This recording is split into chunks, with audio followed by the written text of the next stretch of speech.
नमस्ते दोस्तों, मैं रंजित सर आप सभी का स्वागत करते हैं अपने यूट्यूब चैनल में। आज हम क्लास 12 का बहुत ही इम्पोर्टेंट चैप्टर फंक्शन के बारे में डिस्कस करेंगे। आप वीडियो को ध्यान से देखना तो फंक्शन का हर एक चीज़ आपको समझ में आ जाएगा। तो चलिए शुरू करते हैं। मान लीजिए यहाँ पे एक सेट है ए और यहाँ पे एक दूसरा सेट है बी। फंक्शन उसी को कहेंगे जो ए सेट का एलिमेंट को, ये ए सेट है, ये बी सेट है, ए सेट के एलिमेंट को बी सेट में किसी ना किसी एलिमेंट में ट्रांसफ़र करेगा, उसी को हम फंक्शन कहेंगे। ठीक है, मान लीजिए ए सेट के अंदर ये पॉइंट है 1 2 3 और 4, ये 4 एलिमेंट है ए सेट के अंदर। ठीक है, अभी इसका रूट मुझे पता नहीं है, फंक्शन का रूट मतलब 1 2 3 4 ये जो एलिमेंट है ये बी सेट के किस एलिमेंट में जाके पड़ेगा ये हमको पता नहीं है। इसके लिए हमें चाहिए एक रूट चाहिए जो फंक्शन को डिफाइन करे।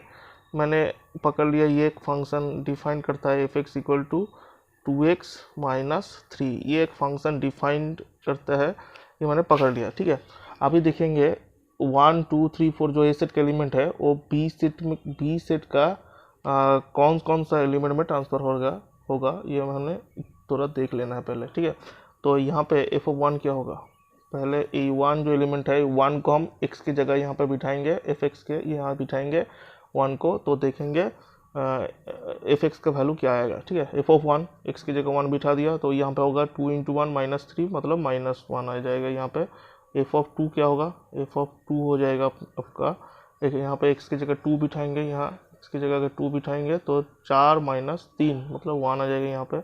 और एफ ऑफ अगर 3 बिठाएंगे तो होगा 6 माइनस 3 मतलब 3 ही होगा। और एफ ऑफ 4 बिठाएंगे तो हो जाएगा, एफ ऑफ 4 हो जाएगा 8 माइनस 3 मतलब 5। ठीक है, अभी मैं देख रहा हूँ जो ए सेट का एलिमेंट है 1 2 3 4 ये बी सेट में ट्रांसफ़र हो गया, जैसे कि 1 ट्रांसफ़र हो गया -1 में, ये 1 जो है ये -1 में ट्रांसफ़र हो गया यहाँ पे। और 2 जो है 2 वो होगा 1 में ट्रांसफ़र, 3 होगा 3 में ही ट्रांसफ़र, और 4 हो जाएगा आपका 5 में ट्रांसफ़र। ठीक है, तो ये चारों एलिमेंट 4 बी सेट का 4 अलग अलग एलिमेंट में ट्रांसफ़र हो गया।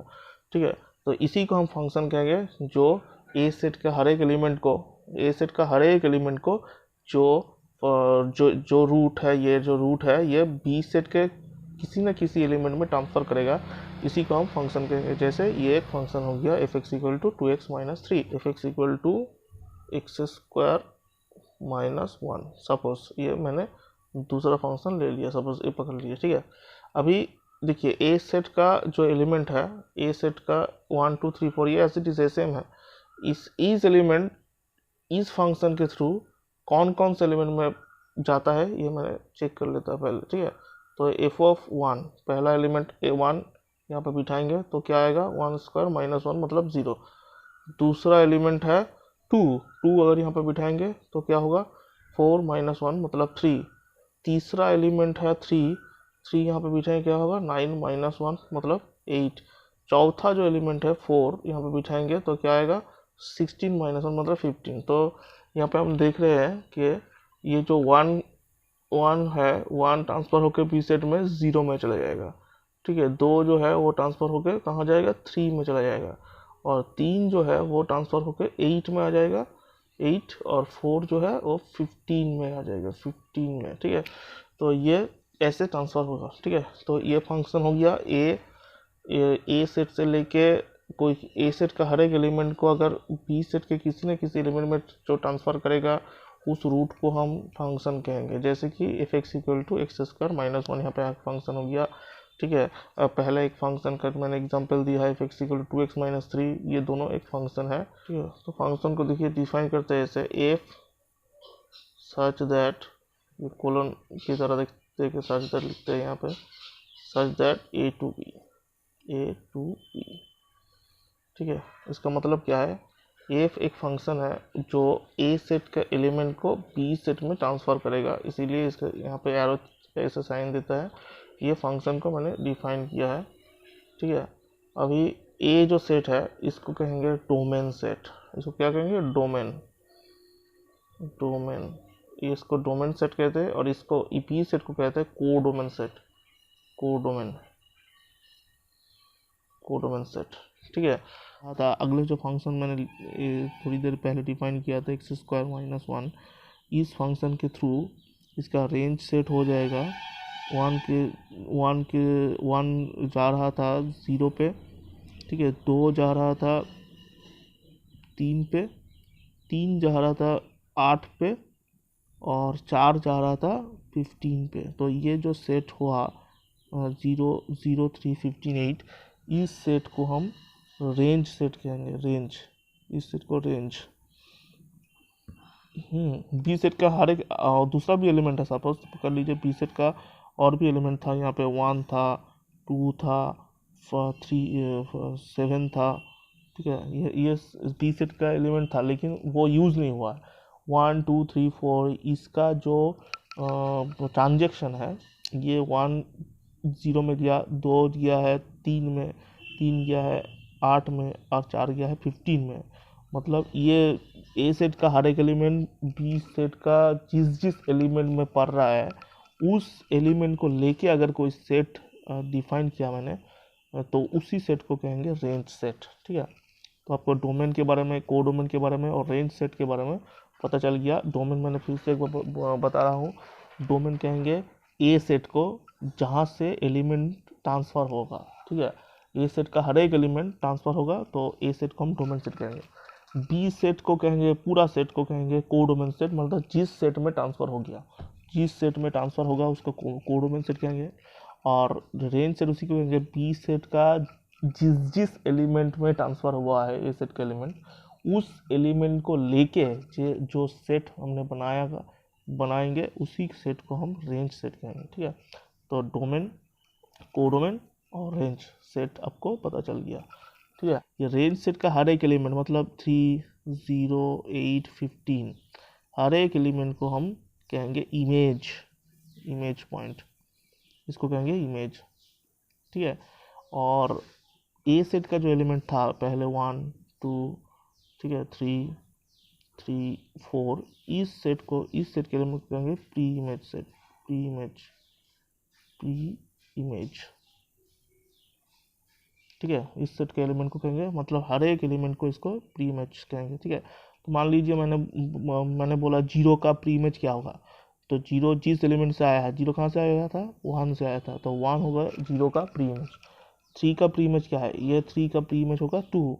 ठीक है। 15 का हो जाएगा 4 और 8 का हो जाएगा 3, ऐसे प्री इमेज। और मैंने पूछा कि 3 का इमेज बताओ क्या होगा, 3 का इमेज क्या होगा। इस फंक्शन के लिए F X equal to X square minus 1, इस फंक्शन के लिए 3 का 8 होगा, लेकिन क्योंकि 3 बिठाने से 8 आ रहा है यहाँ पे। ठीक है। इसी तरीके से इमेज और प्री इमेज सेट को हम आइडेंटिफाई कर लिया। ठीक है। ये पहला फंक्शन हो गया इंजेक्टिव फंक्शन, इसको हम वन फंक्शन भी कहते हैं, वन फंक्शन। ठीक है। तो पहला फंक्शन हो गया इंजेक्टिव फंक्शन, दूसरा फंक्शन हो गया सर्जेक्टिव फंक्शन,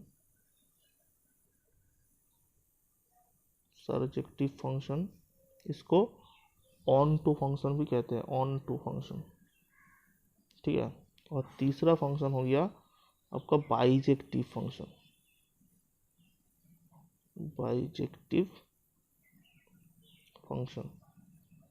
ठीक है। तो इंजेक्टिव फंक्शन, सर्जेक्टिव फंक्शन और बाइजेक्टिव फंक्शन, ये 3 फंक्शन आप लोगों का जानना बहुत ज़रूरी है, बहुत इंपॉर्टेंट है। 2 और फंक्शन आता है, वो ज़्यादा इंपॉर्टेंट नहीं है, फिर भी हम बता देता हूँ। चौथा जो फंक्शन होगा इनटू फंक्शन, यहाँ पे ऑन टू था और यहाँ पे होगा इनटू फंक्शन। और 5वां जो है मेनी वन फंक्शन, यहाँ पे 1 था, यहाँ पे many one function, many one. ठीक है। ये दोनों फंक्शन थोड़ा इम्पोर्टेंट कम है, ये तीनों फंक्शन आपका बहुत ज़्यादा इम्पोर्टेंट है। तो पहले हम 1 और इंजेक्टिव, ये जो फंक्शन है इसके बारे में थोड़ा डिटेल में समझते हैं। तो मान लीजिए हम यहाँ पे एक सेट है ए, जिसको हम डोमेन सेट कहते हैं, उसका एलिमेंट 1 2 3 4 ये 4 एलिमेंट है। ये और भी हो सकता है, लेकिन मैंने 4 लेके आपको समझाने की कोशिश करता हूँ। 1 2 3 4 ये 4 एलिमेंट ए सेट के अंदर है। ठीक है। एफ एक फंक्शन यहाँ पे लिखा है मैंने, एफ फंक्शन जो क्या करता है, ए सेट से एलिमेंट लेके बी सेट का किसी न किसी एलिमेंट में ट्रांसफ़र कर देगा, ठीक है। अभी बी सेट को डोमेन सेट कहते हैं, आपको पता चल गया। और यहाँ पे एक रूट, किसी भी एक रूट दिया है शायद, सपोज पकड़ लीजिए जो 2x-3 जो मैंने लिखा था वही होगा, या फिर x² - 1 जो मैंने लिखा था वो होगा, ठीक है। तो पहला जो फंक्शन मैंने आइडेंटिफाई किया था 2x-3, उसी को पकड़ लेते हैं, 2x-3 को। तो उस हिसाब से 1 कहाँ पे चला गया था, 1 एक फंक्शन 1 को ट्रांसफ़र कर रहा था कहाँ पे, -1 पे, ठीक है। 2 कहाँ पे ट्रांसफ़र कर रहा था, 2 ट्रांसफ़र कर रहा था +1 पे। 3 कहाँ पे ट्रांसफ़र कर रहा था, 3 में ही ट्रांसफ़र हो रहा था। और 4 कहाँ पे ट्रांसफ़र हो रहा था, 5 पे, 5 पे, ठीक है। अभी देखिए ये 1 2 3 4 का हर एक जो इमेज यहाँ पे बन रहा है, -1 1, ये सब अलग अलग एलिमेंट है। मतलब एक के लिए -1 आ रहा है, 2 के लिए 1 आ रहा है, 3 के लिए 3 आ रहा है, 4 के लिए 5 आ रहा है। इसीलिए इसी तरीके से हर एक एलिमेंट के लिए यहाँ पे इमेज जो आएगा अलग अलग आएगा। तो इसी को हम 1 1 कहते थे। 1 1 के अंदर ही आपको बताया गया है कि 1 1 का मतलब क्या हो। यहाँ पे एक एलिमेंट लेंगे, उसका इमेज जो यहाँ पे आएगा वो दूसरा एक एलिमेंट होगा। मतलब यहाँ पे एक के लिए -1, 2 के लिए -1, देख अलग अलग, यहाँ पे अलग अलग एलिमेंट, मतलब यहाँ का 2 एलिमेंट कभी भी एक एलिमेंट में नहीं आएगा। 2 एलिमेंट यहाँ मान लीजिए ये 1 है, ये 2 है, ये 1 भी -1 का इमेज दिखा रहा है, 2 का इमेज भी -1 दिखा रहा है। ऐसा अगर हो जाएगा तो इसको हम 1 1 नहीं कहेंगे, ठीक है। जैसे कि एग्जाम्पल पे दूसरा जो एग्जाम्पल मैंने दिया था उस एग्जाम्पल पे समझते हैं। और यहाँ पे एक और एलिमेंट मैंने पकड़ लेता हूँ -1 या फिर -2, ठीक है। ये 4 एलिमेंट को घटा के, ठीक है। अभी देखिए 1 का जो इमेज यहाँ पे आएगा 1² - 1, मतलब 1 का इमेज आएगा 0, 1 का 0। अभी -1 का जो इमेज होगा वो भी देखिए 0 हो जाएगा, ठीक है। इसका मतलब क्या है, 1 और -1 ये दोनों का एक ही इमेज है, वो है 0। दोनों का एक ही इमेज है, वो है 0। तो इसीलिए हम इस फंक्शन को x² - 1, इस फंक्शन को हम नहीं कह सकते ये 1 1 फंक्शन है, क्योंकि यहाँ पे 2 अलग अलग एलिमेंट लिया मैंने और उसका रिजल्ट इमेज जो है वो सेम एलिमेंट होगा। तो ये इसलिए ये फंक्शन जो है ये 1 1 फंक्शन नहीं होगा। लेकिन अगला वाला जो फंक्शन है उसका हर एक एलिमेंट का इमेज अलग अलग आ रहा था, इसलिए वो फंक्शन जो है वो 1 1 हो जाएगा, ठीक है। आपको 1 1 के बारे में समझ में आ गया। सर्जेक्टिव फंक्शन किसको कहेंगे, मैंने यहाँ पे एक बात बताई थी फंक्शन के समय कि यहाँ पे कोडोमेन सेट और रेंज सेट 2 अलग अलग सेट है, ठीक है। ये हो गया आपका रेंज सेट, जो यहाँ से एलिमेंट ट्रांसफ़र होकर जो एलिमेंट का इमेज होगा, यहाँ का एलिमेंट का जो इमेज होगा उस एलिमेंट को लेके जो सेट बनेगा वो रेंज सेट है। और बी सेट तो पहले से ही आइडेंटिफाई करेगा, बी सेट का हर एक एलिमेंट जो अनयूज्ड होगा उस सेट को लेके और रेंज सेट दोनों को लेके ये बी सेट बनेगा, उसको कोडोमेन सेट कहेंगे, ठीक है। तो सर्जेक्टिव उसी को कहेंगे जब कोई भी फंक्शन में ये जो रेंज सेट है, रेंज सेट को हम इफेक्स से डिनोट करते हैं। इफेक्स मतलब इफेक्स का जो एलिमेंट यहाँ पे आएगा उसको हम इफेक्स से डिनोट करते हैं। ये जो रेंज सेट है वो पूरा कोडोमेन के बराबर हो जाएगा जब 1 2 3 4, मतलब क्या है, मतलब यहाँ पे जो पहले जो अनयूज्ड एलिमेंट यहाँ पे रह रहा था 2 4 वो नहीं रहेगा। ये पूरा रेंज सेट बी के बराबर हो जाएगा। मतलब बी सेट का कोई भी एलिमेंट यहाँ पे अनयूज्ड नहीं रहेगा। बी सेट का हर एक एलिमेंट का किसी ना किसी प्री इमेज यहाँ पे होगा। मतलब ये यहाँ पे 4 2 1 अनयूज होकर रह गया, ये नहीं रहेगा। हर एक एलिमेंट का बी सेट का किसी भी एलिमेंट पकड़ लीजिए आप, 1 0 -1 3, जो एलिमेंट है बी सेट में, उस हर एक एलिमेंट का ए सेट में प्री इमेज होगा। मतलब यहाँ से एलिमेंट ट्रांसफ़र होकर बी सेट का किसी ना किसी एलिमेंट में आएगा, ठीक है। उसी सेट को हम मान लीजिए ये जो ए सेट है, ए सेट को हम नेचुरल नंबर का सेट पकड़ लेते हैं और आर सेट को हम रियल नंबर का सेट पकड़ लेते हैं, ठीक है। अभी नेचुरल नंबर स्टार्ट कहाँ से होता है, 1 2 3 4 5 6 करके जितना भी मर्जी इन्फिनिटी तक जाता है। ठीक है, तो मैंने पहले 4 एलिमेंट को नेचुरल नंबर का सेट पकड़ लिया मैंने, 1 2 3 4 और भी है। और रियल नंबर में तो हर कोई आ जाएगा, -1 से लेके -इन्फिनिटी तक, यहाँ पे प्लस इन्फिनिटी तक। फ्रैक्शन भी आएगा, लेकिन नेचुरल नंबर में फ्रैक्शन नहीं आएगा, 1 के बाद 2 ही आएगा। और यहाँ पे रियल नंबर में 1 के बाद वो 0.1, 1 के बाद 1.5 होगा, 1.1 होगा, 1.3 होगा। हाँ, 2 तक जाते जाते बहुत सारे एलिमेंट आ जाएगा। ठीक है, रियल नंबर में। तो यहाँ पे फंक्शन मैंने यहाँ पे लिया है 1 2 3 4, और पहला वाला जो फंक्शन मैंने आइडेंटिफाई किया था उसी को लेते 2x - 3। ठीक है, अभी देखिए 1 का जो इमेज था वो जा रहा था, 1 का इमेज -1 पे, 2 का इमेज 1 पे, 3 का इमेज 3 पे, और 4 का इमेज 5 पे। ठीक है, ये तो रेंज सेट बन गया था, ये रेंज सेट हो गया। ठीक है, अभी देखिए ये रियल नंबर में अभी यहाँ पे 5 6 7 बिठाएंगे, फिर भी यहाँ पे क्या होगा, एक रियल नंबर ही आएगा, एक नेचुरल नंबर ही आएगा। लेकिन ये जो 1 और 3 के बीच का जो एलिमेंट है 1.5 1.6 2 2.5, वो यहाँ पे अनयूज्ड होकर रह जाएगा, अनयूज्ड रह जाएगा। 1.5 2 यहाँ पे अनयूज्ड होगा। ठीक है, 3 यहाँ पे अनयूज्ड होगा, सॉरी 3 यहाँ पे है, लेकिन 4 यहाँ पे अनयूज्ड होकर रह जाएगा, 5 है, 6 यहाँ पे अनयूज्ड होकर रह जाएगा बाहर। तो रेंज सेट के बराबर कोडोमेन सेट कभी नहीं आ पाएगा इस हिसाब से। तो इसको हम सर्जेक्टिव नहीं कहेंगे। ठीक है, ये फंक्शन सर्जेक्टिव नहीं है। ठीक है, अभी मान लीजिए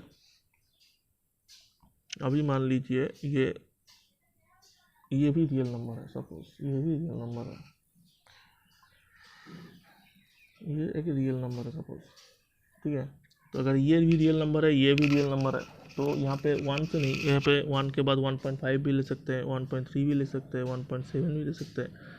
तब यहाँ पे हम जब बिठाएंगे x की जगह 1.5 1.6 1.3, तो यहाँ पे भी पॉइंट में भी आंसर आ जाएगा नेगेटिव में। तो यहाँ पे किसी ना किसी पॉइंट में, यहाँ पे किसी ना किसी इमेज में कन्वर्ट हो जाएगा। तो मैंने यहाँ पे सिर्फ 1 2 3 4 लिया है, यहाँ पे हम 1.5 भी ले सकते हैं, 1.6 भी ले सकते हैं, 1.7 भी, इसी तरीके से 2.5 2.6 3.5 3.6 भी ले सकते हैं यहाँ पे एलिमेंट। तो इस एलिमेंट को अगर हमने x की जगह बिठाया तो यहाँ का हर एक नेगेटिव फ्रैक्शन भी आएगा, और पॉजिटिव फ्रैक्शन भी आएगा, और नेचुरल नंबर भी आएगा। नेचुरल नंबर तो आ ही रहा था। ठीक है, तो ये तब बन जाएगा अगर मैंने यहाँ पे R कर दिया डोमेन को, तो ये फंक्शन सर्जेक्टिव बन जाएगा, क्योंकि इसका हर एक एलिमेंट के लिए इसका हर एक एलिमेंट यूज हो जाएगा। तो ये रेंज सेट जो आएगा वो पूरा R सेट हो जाएगा, रेंज सेट पूरा R सेट हो जाएगा, इसीलिए fx = b R सेट हो जाएगा, उस फॉर्मूला को सेटिस्फाई कर देगा, इसीलिए ये सर्जेक्टिव बन गया। ठीक है, ये फंक्शन सर्जेक्टिव बन गया। अगर यहाँ पे n रहेगा तो नहीं बन रहा था, अगर यहाँ पे R कर देंगे तो बन जाएगा। समझ में आ गया आपको? ऐसा करता हूँ, आपको समझ में आया? और उसी को कहेंगे जो 1 1 भी है, और दूसरा जो सर्जेक्टिव भी है।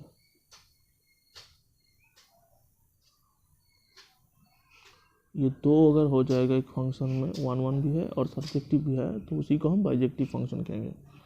ठीक है, तो ये थोड़ी सी है, आपको सिर्फ इस 2 को टेस्ट करना है, 1 1 को टेस्ट करना है और सर्जेक्टिव फंक्शन है कि नहीं टेस्ट करना है। अगर दोनों हो जाता है तो उसी फंक्शन को हम बाइजेक्टिव फंक्शन कहते हैं।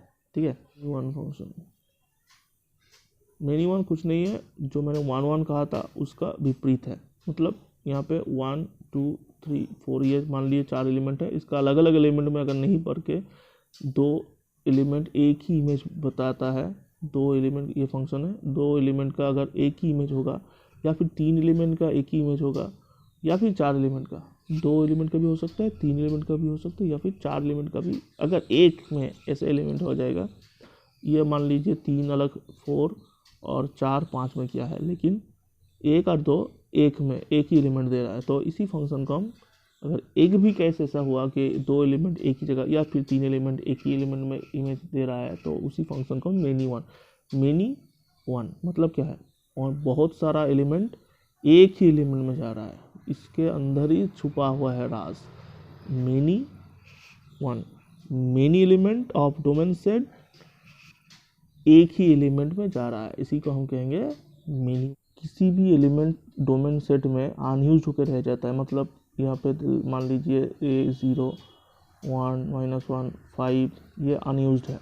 यहाँ पे रेंज सेट का जो इमेज पॉइंट लेके जो सेट हो ये रेंज सेट होगा, रेंज सेट के बाहर ये अनयूज्ड होकर रह गया है कोडोमेन सेट के अंदर। तो इसी फंक्शन को अगर ऐसा कोई केस होगा तो इस फंक्शन को हम इनटू फंक्शन कहेंगे। मतलब ऑन टू अगर फंक्शन नहीं हुआ, रेंज सेट और कोडोमेन सेट बराबर नहीं हुआ तो उसी को हम कहेंगे इनटू फंक्शन, इसी को कहेंगे इनटू फंक्शन। ठीक है, आई होप कि आपको समझ में आ गया पूरा फंक्शन।